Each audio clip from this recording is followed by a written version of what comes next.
So welcome to the Tonight Show. I'm filling in for Jimmy Fallon. I'm really sorry, guys. He had to cancel something about not even living here and never hearing of us and stuff like that. That kind of stuff, I don't know, man. Conflicts like that, they come out of nowhere. Total curveball for us. So bear with us as we, kind of figure out, piece together this interview without Jimmy. We're in our second week of a sermon series about the values of our church. And last week, we started that with Ronnie. And if you're like, wait, we have values as a church? Yes, we do. And they're kind of new, so don't feel weird if you're like, what the heck are those? We introduced them in October at our all-church retreat. And before that, we didn't really value anything as a church. So we're getting there. It's coming together. But we wanted to introduce values to guide our church and our community on things we feel that God is leading us to be distinctives of our little church. It's just a little reminder for you. And some of these things are things that we felt were already very much a part of our church's DNA. And other things were things that we felt like God really wants us to grow in and wants to be values of our church, but it's going to take time for our church to grow in those things. But it's very important. We feel like it's a direction God's leading us in. And so here are the values, just to list them for you. Simple devotion to Jesus is the first one, and that's what Ronnie talked with us about last week. And if you missed that, you can listen to it on our podcast. Deep relationships, growing leaders, everyday outreach, warm community, and a love of God's word. So today we're going to be talking about deep relationships with two leaders in our community, Ryan Plache and Sean Garza. Give it up. So we didn't pick these guys to basically be up here to be like, hey, they're better than all of you guys at this, so feel a little bad or whatever. It's not really the point. It's not because it's an award or something like that, but these guys are people who, at least in my own life, have been really purposeful about a deep relationship with me specifically. And in our community, they're people who have long put a high priority and think a lot about their relationships and friendships and trying to make them deep. None of us are perfect in this. So if you're like, man, why isn't Sean or Ryan a deep friend to me? Just know that they are to somebody. And they think a lot about this kind of stuff and have a lot of thoughts on this that they want to share with our community. And the approach of relational ministry, ministering through our friendships, is a key part of how they do ministry. It's long been a part of how they work in our community. And like many other leaders in our church, they care about all of us growing in this. So that's why we've picked them to kind of share with us. So let me introduce them. If you guys don't know them yet, you probably do. But Sean is one of my best and longest-running Denton friends. We've been friends for over 10 years, which is crazy to think about. We were in the same first small group in Focus together over 10 years ago at the ranch. So the ranch has been long been a cornerstone of our community here. And if you don't count my wife, Emily, Sean is the roommate I've lived with the longest. So that's the technicality. You got to put an asterisk by that. But some things about Sean that caught me by surprise right off the bat when I first met him were that he could talk to anyone, any stranger, and treat them like a friend. I remember one time, this happened a billion times, but at least one time that stuck in my memory. I went to Walmart with him, and he started talking to the cashier in his very classic sort of casual, disarming way. And the cashier started actually opening up and telling us about their life. And Sean got further with a cashier in 1 minute than I got on most first dates. So we didn't kiss or anything. So no, totally platonic. And more relevant to today's topic, as we became friends, Sean was often the driving force behind the depth of our friendship. And he would just call me sometimes randomly. I hadn't ever had a friend that just would call to want to talk about stuff. And he would just call randomly with no notice and ask me what I was up to, how I was doing, how my week was going, whatever else. Even though we lived together for 3 years. So that's the kind of friend Sean is. He'd force his way into depth with me, which was really helpful for me, by the way. And then Ryan's mainly up here because he weaseled his way out of preaching in our friendship series last semester. And you know how our community is. We have a strict no weaseling policy around here. I'm just kidding. Many of you don't know this probably. Some of you do. But Ryan moved up here to Denton to help plant this church about 7-8 years ago or so. And before this church, and from the beginning of this church, Ryan's been a committed person to relational ministry, and it's never been his job. He's always had a big boy nerdy job and has devoted a significant amount of time to relational ministry, to working through, ministering through friendships, and he's done that to me ever since he moved up here. 2 fond memories I have of the first kind of like beginning of our friendship. One of the first hangouts Ryan and I had, we finally got time together, and then one of our friends called us, and we had to take him to the hospital. And so our hangout was about like 3 hours in the ER. So we got pretty deep pretty fast. And then another thing that is a fond memory I have is that before I really knew Ryan super well, I invited a ton of people to my like final senior year project thing when I was finishing up my degree. And I invited a lot of people, and Ryan came. I'd known him for like a month or two, and he brought several people with him to come screen this film. He had no idea what it was about. I hadn't given him probably a very good explanation, but he showed up and was there, and I was like, man, this guy's cool. I probably would not have come to his film screening, but he came to mine. So anyway, that's just a little bit about these guys. Now that I've raised the expectations a lot, we'll get to hear from them. And so the first question, just a reminder, we're talking about deep relationships as a value of our community. Why do you guys think this value is so important to our community?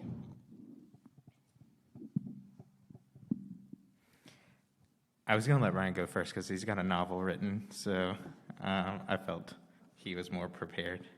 But I can start off. Excuse me if I read, too.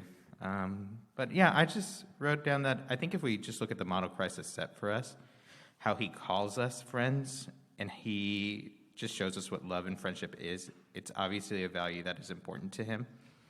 I believe God has made us to be relational, and it's essential for us to have deeper relationships. For me, especially if you've been in Focus for a while or just been around our church for a while, you've heard a lot of axioms. One of the ones that sticks with me the most is people don't care what you know until they know you care.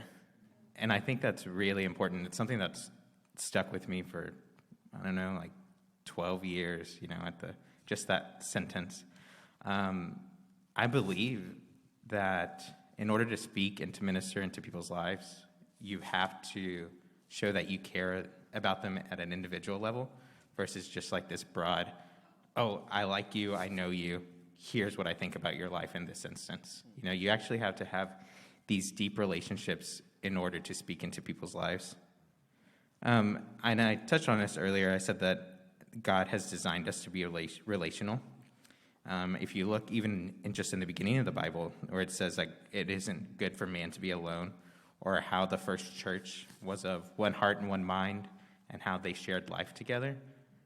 I think personally, for me and for our community, that's a lot of those reasons is why I feel it's important to have deep relationships and something that I value. So Sean and I are going to say basically the same things, but in different ways. I'm of the same mind that we have to start with Jesus, right? So our top priority as a community is to be people that love Jesus and want to live like Jesus and want to live the life that Jesus has set out for us.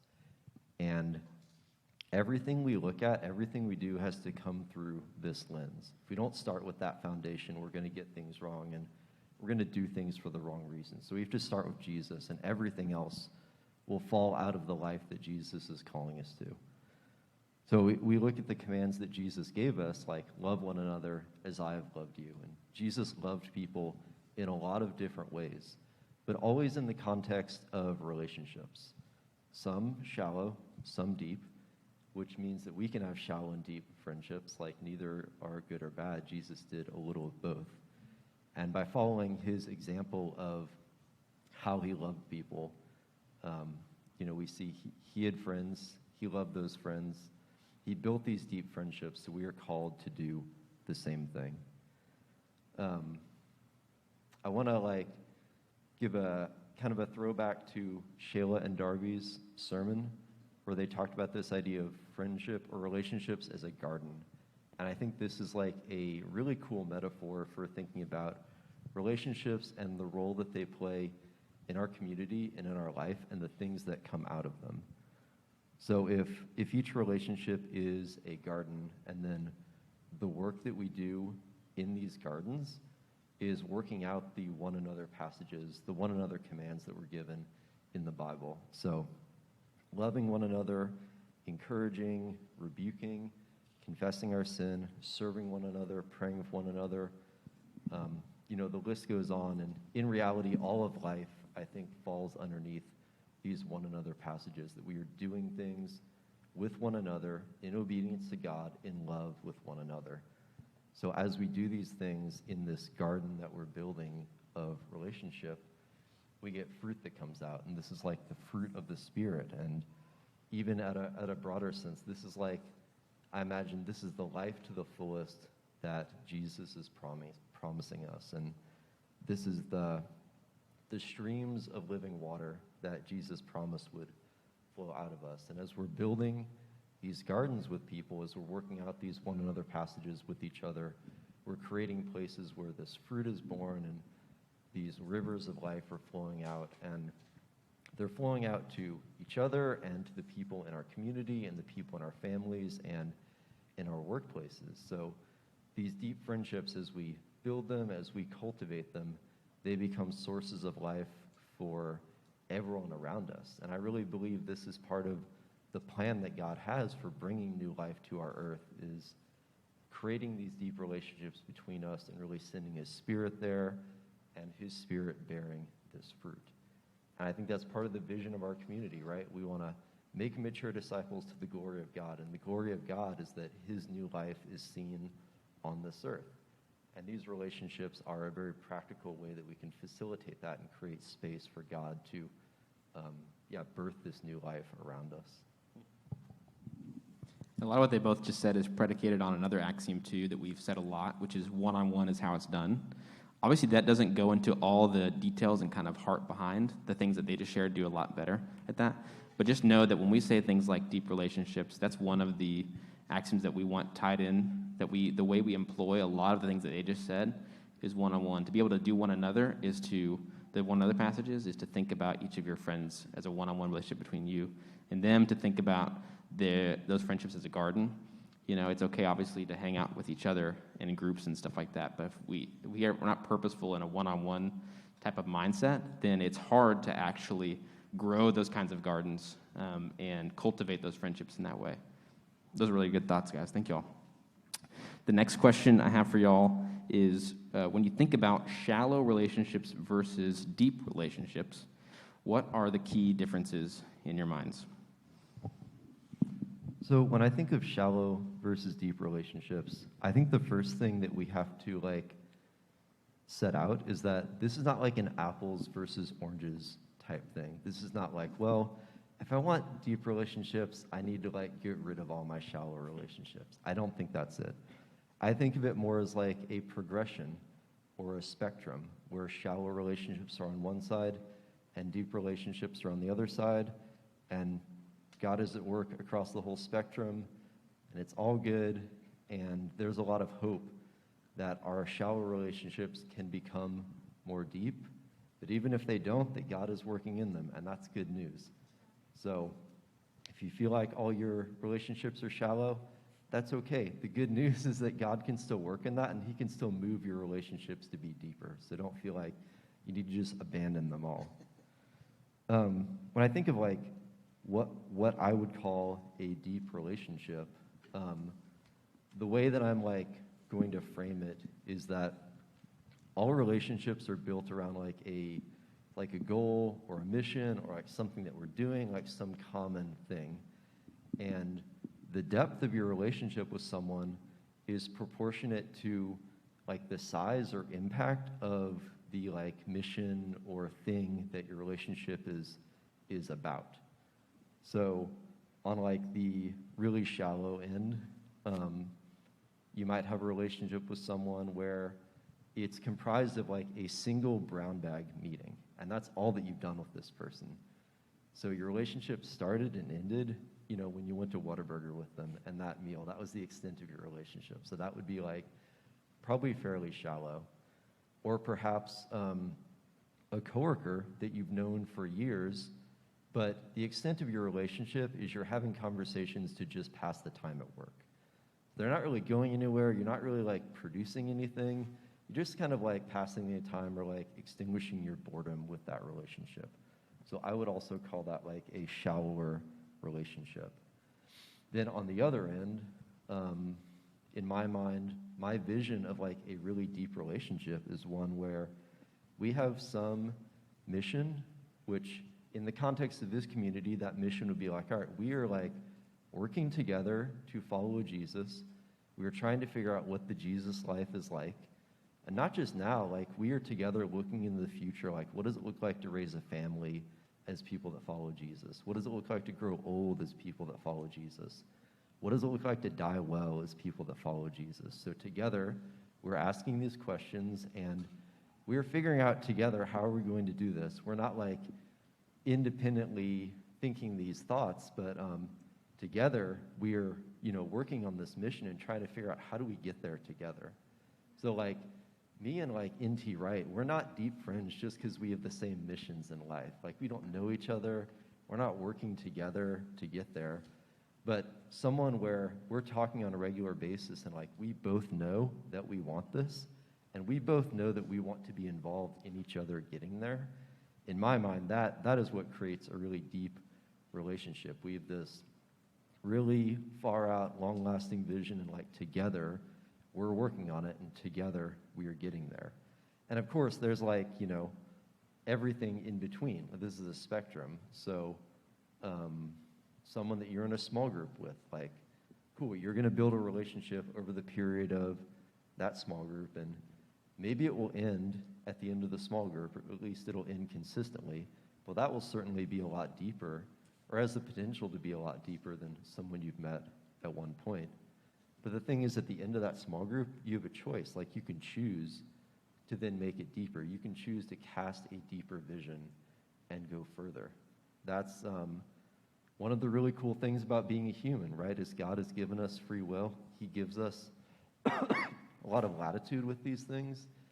And praise God, the ability to change and the ability to get better with his help and to cast deeper visions. And I think for all of us, we should always be looking forward, like, what is the next vision? Like, what is the deeper vision for my friendships? What is the deeper vision for my life? And how do I include that in my friendships and take people along with me? That was so good. Man, Ryan, that was really good. I especially like that last sentence. For me, I was thinking about, I totally agree with Ryan that relationships are a spectrum, right? You're going to have shallow relationships, you're going to have deep relationships, but also don't get comfortable in the shallow relationships and don't just stay there. I think that's one of the things that, like, I don't think shallow relationships are bad, but it is bad if all your relationships are shallow. So consider that and reflect on that. I think that shallow relationships start off as convenience. Like, all relationships start off as convenience. Like, how did we meet? We met in class. We met at church. We met here. And then, but I think the difference between shallow and deep relationships are that the shallow relationships are also reinforced by comfort and staying in your bubble and not really pushing the boundaries of your relationship. So if you're not willing to go more in depth of who you are and be more open and share the deeper side of you, then it's going to stay in that shallow relationship. Let me reference my notes before I get off too much. Yeah, I think in shallow relationships, we have fun with people, and we can even use it to like combat loneliness. I think I'm kind of going off the cuff here, but I feel as though shallow relationships too, and I'm not dogging on shallow relationships, but it also can be just an avenue of selfishness by staying in that one category. And so remember that when we are talking about the deep relationships and the shallow ones. Deep relationships include things like fun, for sure, and having friends, and even combating the loneliness. But with your openness that you share with each other and that you're listening on both ends, that's what makes a difference for me. Yeah, and something I want to add on there. So this idea of a spectrum of relationships is like, it's like a limited analogy of how to think of relationships. Relationships are so weird and dynamic, and there's so many different ways that you can look at it. I think one thing that's probably helpful to mention is that in my mind, so shallow relationships can progress into deep relationships, but deep relationships are like a superset of shallow relationships. So all the things that you would do when you're just hanging out and having fun and that's it, that's also included in a deep relationship. Like, we get all of that too.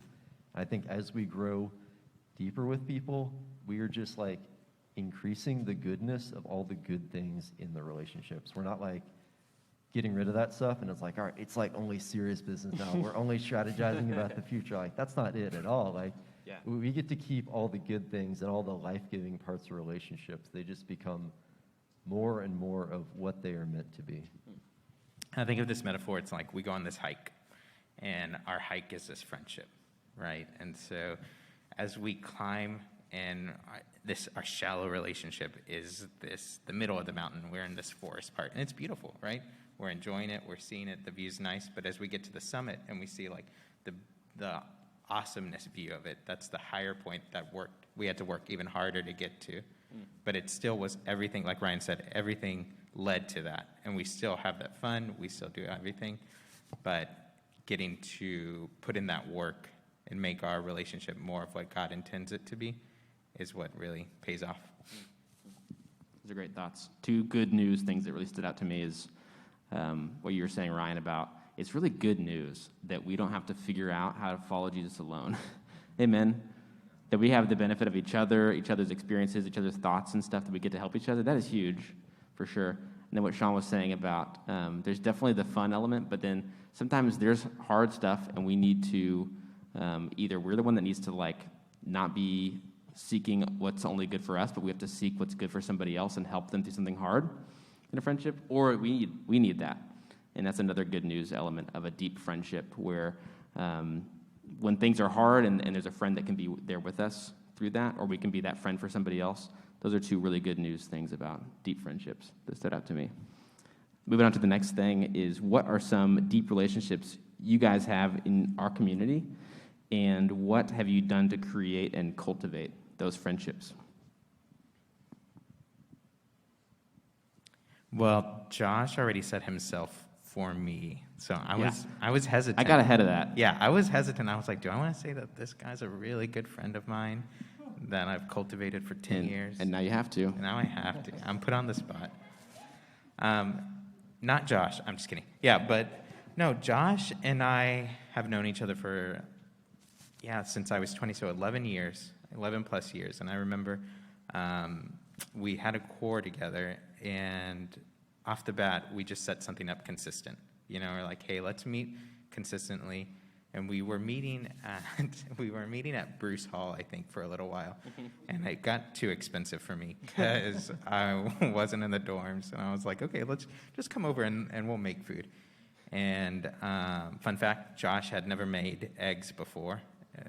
And he was an 18-year-old. If y'all haven't made eggs, I don't know what y'all are doing. Like, eggs are the easiest thing to make.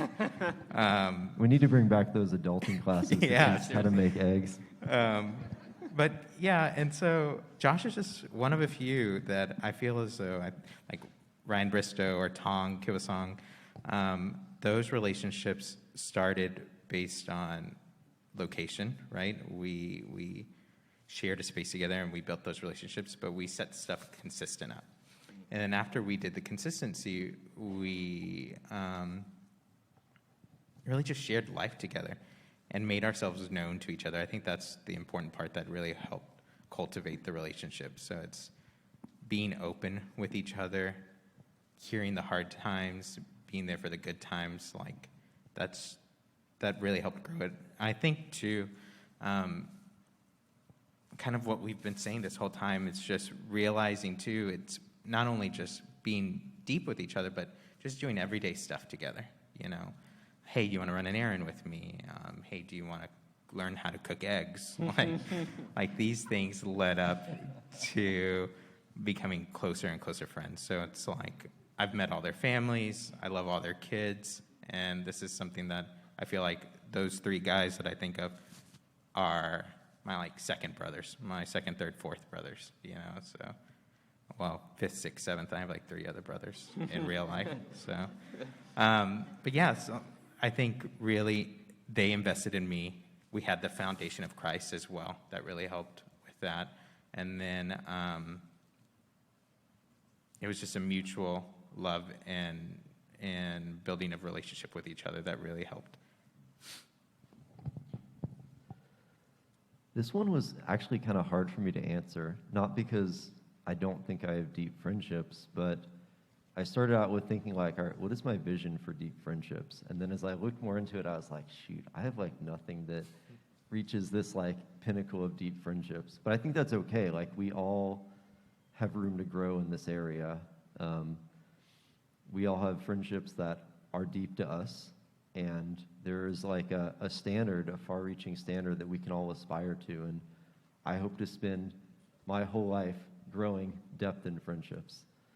So the two people that I thought of were Josh and then Kevin Tidlachka. So Josh and I's friendship, this is another thing. I have so much trouble like remembering things about the past. So the two things that Josh just mentioned, like, yeah, I remember them now, but if you had asked me something vague about those memories when I came up here, I couldn't have told you about this. Like, it's just somewhere in my head. But what I do remember is Josh and I bonding over the truly award-winning show, Twin Peaks. Spending so much time together watching that show. And just slowly assembling this kind of like ragtag group of people that enjoyed watching TV together and creating what you could say was like a pool of maybe like initially shallow friendships.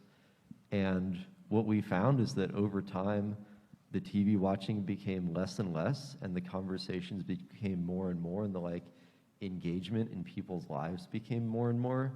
And those friendships went from shallow to deeper and deeper, and now that group includes some of my closest friends in this area, which is really cool. I feel like now, Josh and I, when we get together, it's like doing things like Josh helping me pick out clothes at the mall because I don't have like a good sense of how to buy clothes. So I'm like, hey, Josh, do you want to go clothes shopping with me? Or do you want to go help me like pick out new glasses? Because I don't know what to look for in glasses. Or sometimes it's like talking about ministry and just figuring out like, how do we do life better? How do we figure this stuff out? So it's a mix of all these things. And it's neat to think into the future and to look into the future like, all right, you know, when Josh's kids get older, I get to be the one that gets to spend time with them. And that's what we're setting the stage for now. That's the kind of deep relationship that we are building now. That as his family grows, like I get to be a part of that. I get to integrate in with that. And I think that is part of the fruit of building deep relationships in a community like this. So Kevin and I, we went to college together actually at UTD. So we've known each other like well before this church was even a thing. And I remember still, I think one of the first times that Kevin and Brittany came up to like see Denton, we like went for a walk around the square, and it was like cool, like, you know, we knew each other in college but not super well, and now we can kind of like restart or resume this friendship. But I think at the time it was still like fairly shallow. But over time, you know, Kevin and I have had a lot of opportunities to like get lunch during the work week since we both work in the Denton area. And there's a lot of neat spiritual conversations that have come out of those lunches. And I think have really created this shared vision of what a life in Jesus can look like. And how do we use our resources well? And how do we want to grow? And how do we want to do this thing in the future? And for me, that has really like cemented our relationship in this foundation of Jesus. And how are we serving Jesus? How do we see him at work in our lives and in our community? And what is the next thing? Like, where are we going in the future with this? And that is super exciting to have a friendship that's based on that. So two friendships both started out in shallow places, which is cool. It's good, fun places, and we still have fun together, but it's just over time, asking these questions.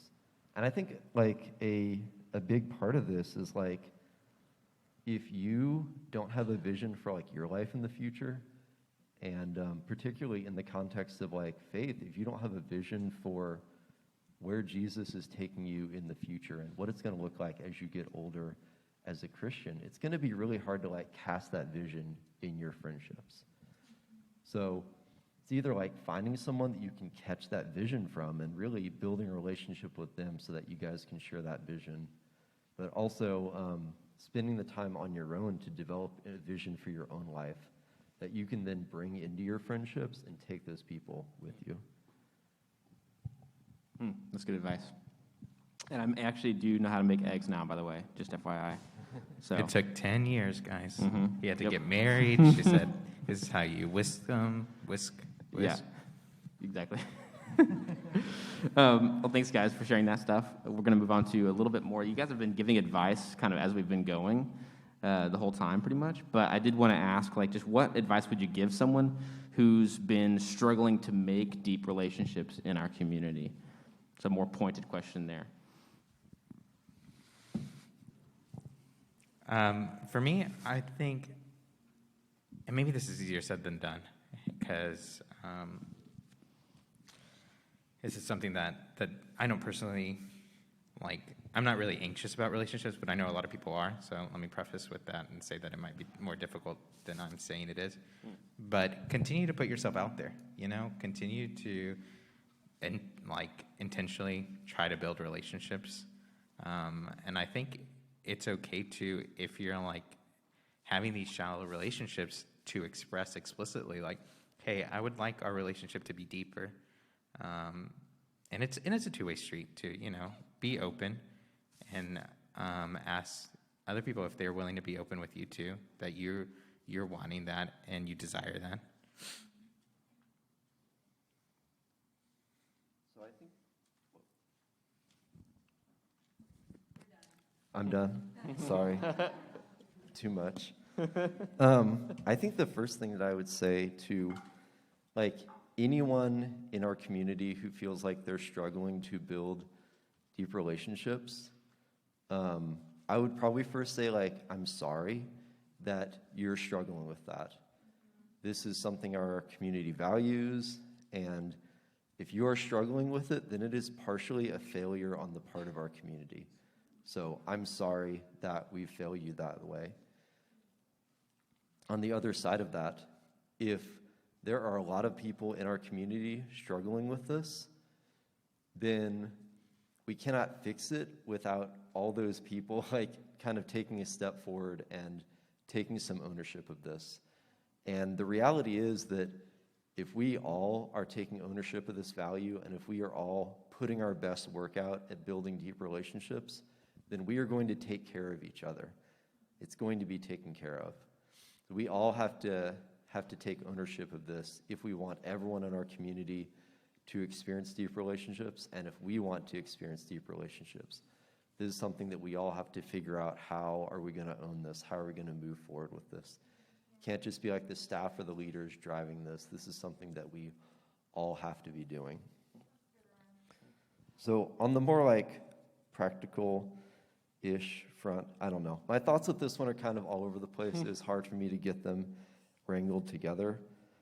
So I think like we can't really talk about friendships in general without acknowledging what the past 2 years have been like with the pandemic, and how it just really like shaken a lot of us up and changed our routines, changed the way we do things, gotten us into new habits. Like, we have to acknowledge that. We can't just like ignore it and pretend it didn't happen. There's this quote that I really like from like businessy side of things. It says, a system is perfectly designed for the results that it gets.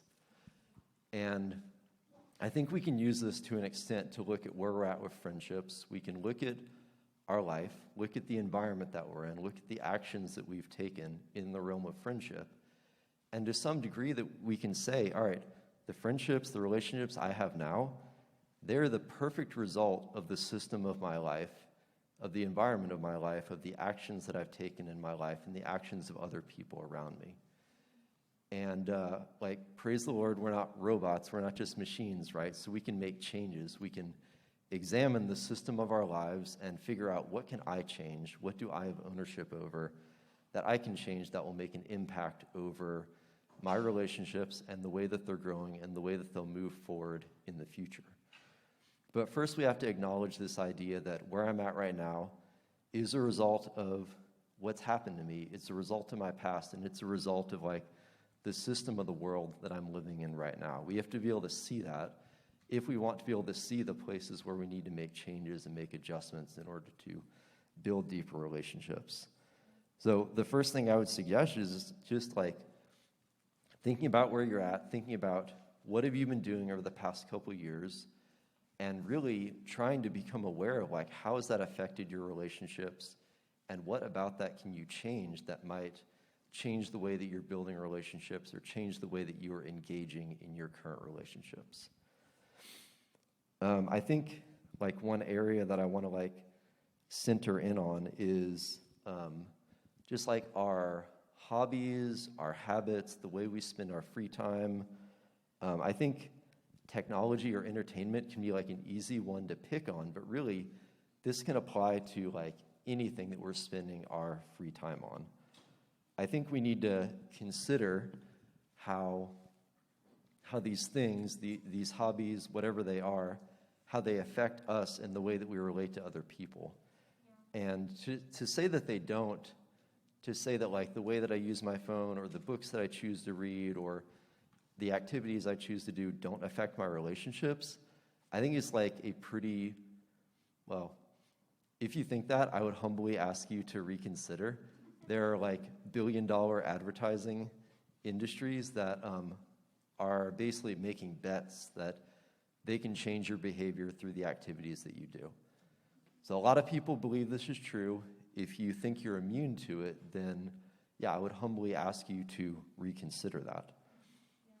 So as we consider our habits, our hobbies, I think it's easy to see things that on the surface level get in the way of relationships. So it's easy to know all right, if I'm at home reading a book, not talking to anyone, then obviously I'm not engaging with anyone that. That's very easy to see, and we can all see that stuff. But what I think we need to do is ask one level deeper. So thinking all right, how are these practices changing the way that I choose to behave? Not what am I doing in the present, but how am I setting myself up for the future? So I have a couple of kind of either or questions that I thought about, thinking about how do I spend my time, and how is this training me or causing me to practice the way that I'll spend my time with people in the future.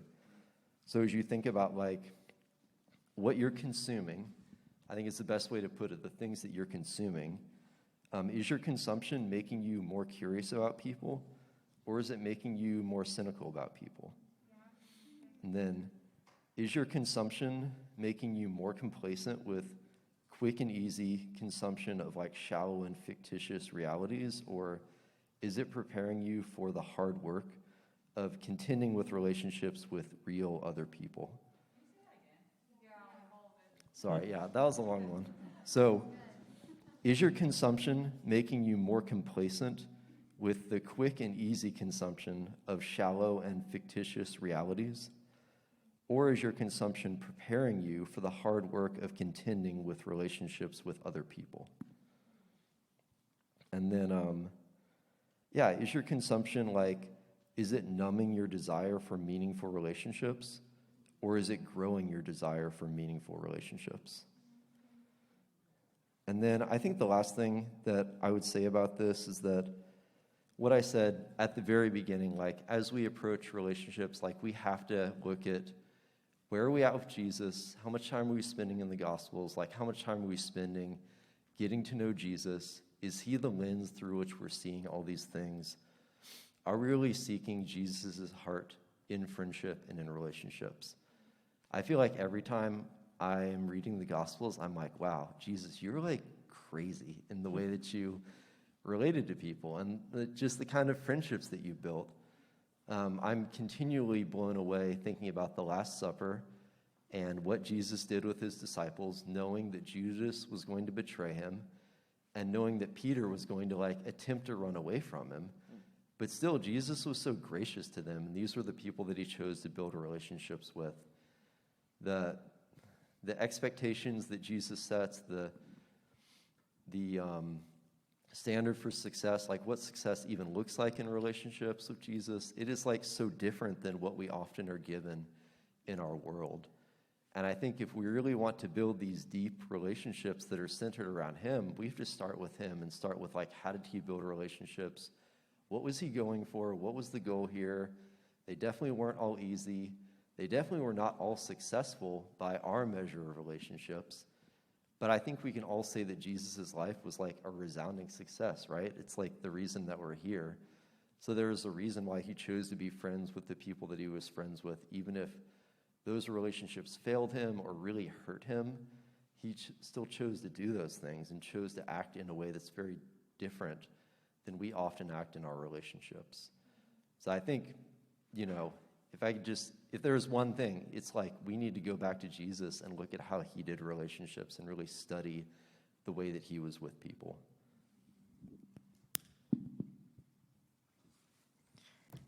Ryan, full of all the knowledge. I love it. I know. That'll preach. Yeah. No, but for sure, I totally agree, right? The heart of it is Jesus, and we need to look at that and reflect on that.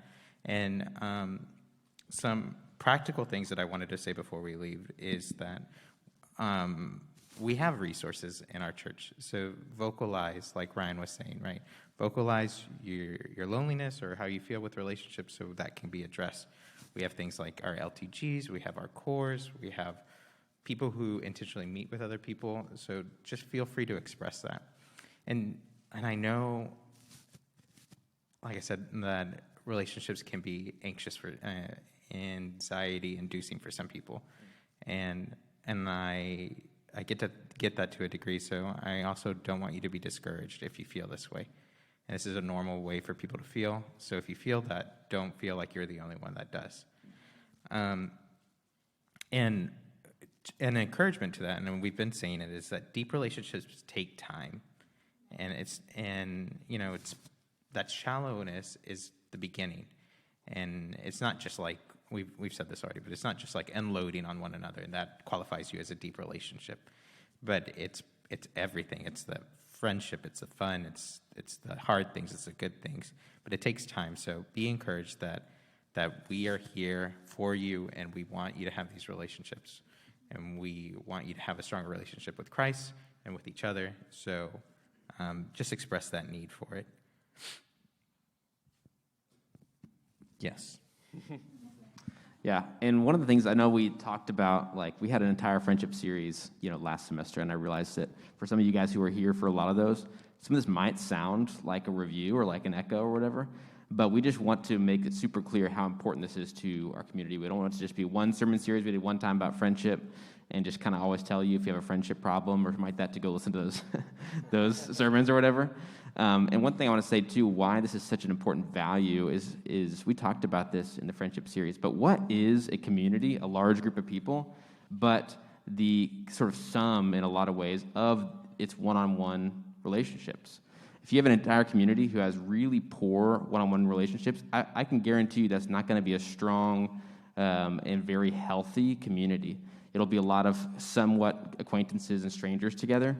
And that's not really the kind of community that Jesus built around himself. And it's certainly not a very effective way to then go out and minister to an entire city or in our workplaces or whatever else. And to have that kind of team effort and to help each other minister better. And so just think about that. Why it's a value to our entire community is because it is the building block. One-on-one deep relationships are the building block of any community.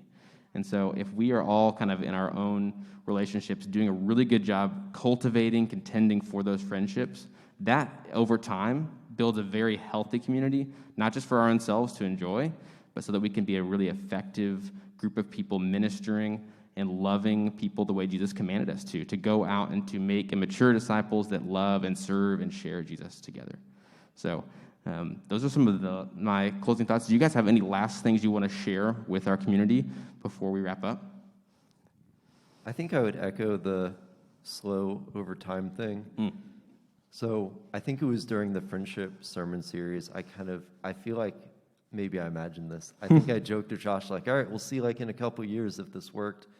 Like we'll see the fruit of this in, 2 or 3 years. Yeah. But I think there's a lot of truth there in that we can't just expect like, all right, we did friendship in the fall and now in the spring we will all be like super friends with each other. It's definitely not my expectation. It really is that like, all right, like a year, 2 years, 3 years, really start to see like a turnover of the relationships in our community and really start to see a deepening there. So if you feel like right now you haven't seen a big change in your relationships, or you're like intimidated, like, all right, I need to like do all this right now and make all my relationships really deep. Like that's not it. There's like a slow over time. We're going to together build deep relationship, and it's going to be a little bit. And maybe like some of you won't even be here to get to see that, and that's okay. You can still like plant the seeds. You can still do some of the work to get us there in the future. We've spoken a lot about being patient and just what it looks like to initiate more of those relationships and cultivate those. But I also encourage those of us who don't struggle so much with deep relationships to be aware when people are putting themselves out there and seeking that out. I think that's something that I often struggle with. It's like, how much room do I have? Or like, this person wants this relationship, and I understand that we all have a finite amount to give, but there's always an opportunity to still give a little more and seek those opportunities, like when people might not explicitly be saying it, but they're showing by their actions that this is what they want. Or take an opportunity to say, hey, is this what you want? And ask yourself if you're on the counter, if that other person wants to have a deeper relationship. Let's give them a hand. Thank you all so much for sharing with us this morning. I'm going to say a short prayer for us. We're going to then do announcements and do some finishing things. Lord, thank you just so much for being such a good template and example of really intentional time with people, really thinking about them and their needs, and being okay being inconvenienced, and putting aside some of your plans on the way to somewhere and someone stops you. We have all these cool examples, Lord, of you taking really intentional time with people, strangers, and then also your friends you're with for years who you had to, I'm sure, show immense patience for. Lord, and thank you for being patient with us. It takes us time to get this stuff, and we have to be reminded often. Please just lead us well and help us to just hear your Holy Spirit as we go through our daily lives. It's so easy to get right back into the normal track, the normal habit, the grooves that we've been in. Lord, help us to shake that up and to be willing to just follow your lead and change our systems, change our habits, whatever it is, Lord, for your good and for the good of your people. Help us to love people that you put in our lives really well, and just to look at people like you do through your lens, and not just go toward who's convenient or who's familiar, Lord, but please give us a vision for the people you'd like us to invest in and spend time in. And Lord, thank you. I just ask you, we would really glorify you as a community. I just pray that over these next few years, as we do see the fruit of how this goes, like Ryan was saying, Lord, I just pray that our community at a 10,000-foot view, a wide level, and in our individual relationships will really glorify you and exemplify you to each other. Lord, you're so good to us. Just help us as we go. In I pray. Amen.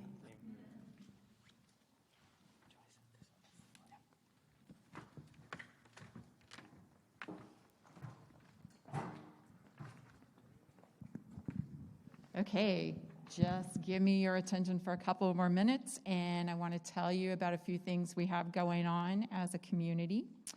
The first one is that tomorrow night is the prayer meeting with the elders, and that is going to be at Ryan Plachey's house.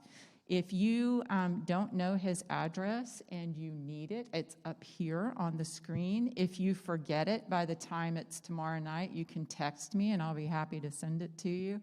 But we would love for as many people as can to join us tomorrow night. It lasts for an hour from 7 to 8, and we just go through kind of a structured prayer time. Like the elders will speak to us a little bit and talk to us about what we're going to pray about, and then we'll spend time praying about that. But we mostly use our time to pray together. And so anybody's invited to that wants to come. And then we have a meal train for Tong and Autumn that has been set up. They brought home baby Elias, and so we want to help them out with some meals. If you don't know how to cook eggs, Sean is available to help teach you, and you could take eggs to Tong and Autumn. I think they would love that. But if you don't know how to cook, you can always give a gift card, or you can always pick something up and drop it off to them. But there's lots of different ways that you can help with that. So that meal train is something that anybody can sign up for, and we would love to have your help with that. And then Showcase is coming up, and we have tickets for sale. So if you've never heard of Showcase before, it's one of our fundraisers for Focus for their Student Institute of Campus Ministry. Is that correct? Okay, good. And one of the ways they raise money to send students to that for leadership training. It is a fabulous show. Like, if you've never been, I can't even describe to you the level of talent. It's amazing. So it will be something that, just besides the fact that you're able to contribute to a really neat cause, that you'll just really enjoy. And so I would encourage you to get tickets to that, and they'll be selling them at the back table after we're done here this morning.